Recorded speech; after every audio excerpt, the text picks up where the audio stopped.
Let's cut right to it. Degornitis, Unleash This Book Reviews, bringing you a new book review every single Saturday. And I actually did it on Saturday this week. Today, I'm talking to you about Samuel Beckett's Endgame. Samuel Beckett is probably most famous for two of his plays, Endgame and Waiting for Godot, which, if you've seen my earlier review, I used to pronounce Godot, but I've recently been told that the author himself pronounced it Godot.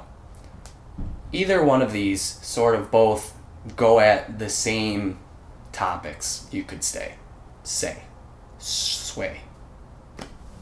I'd say Waiting for Godot is slightly more popular, but both are very well known around the literary circuit.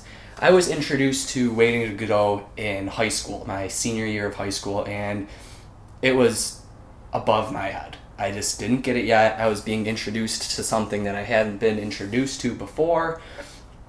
And while there was some sort of curiosity factor involved, for the most part, I just let it pass as something that I didn't really understand.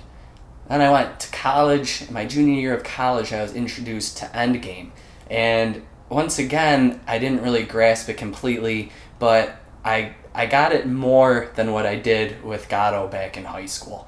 And after that, about a year later, I went back and reread Waiting for Godot, and I fell in love with it. And I think it was just a mix of having gotten the experience of reading that kind of literature under my belt, and also the experience of just reading a lot of books in general. About 5 years had passed worth of reading in between that time. After rereading that and reviewing it for you guys, I found myself interested in Samuel Beckett in general, but I ended up checking out some other artists in between. When I found this book, I had to pick it up, and I had to reread it. And I love it just as much as Waiting for Godot, if not more.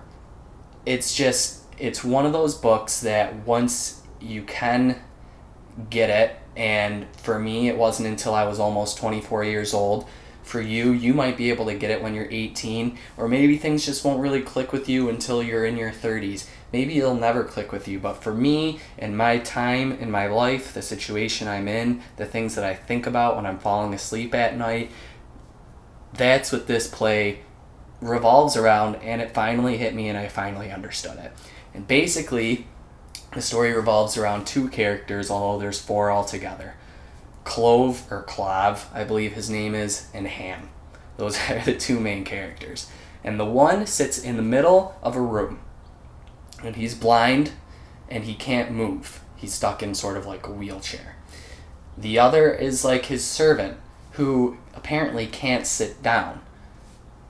He can only stand and walk around, and he helps out Ham in his chair get a better understanding of his surroundings, and just aid him in day-to-day activities like eating and stuff like that. They are living in a time where the world has more or less ended. It's post-apocalyptic. And the main situation of the book is trying to figure out what to do, why they're doing it, and why they continue living. What's the reason? Why should we keep doing it? The setup is more or less an empty room with two windows in the back and a door to the side.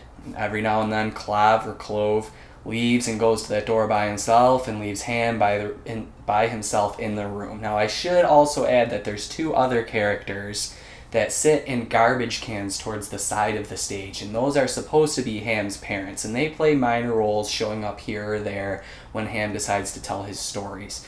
And that also plays a major part of this play, is when Ham decides to try and pass the time away by giving stories of things that had happened to him in the past. And they try to get laughs out of these stories, but the stories have been told so many times that the laughs are gone.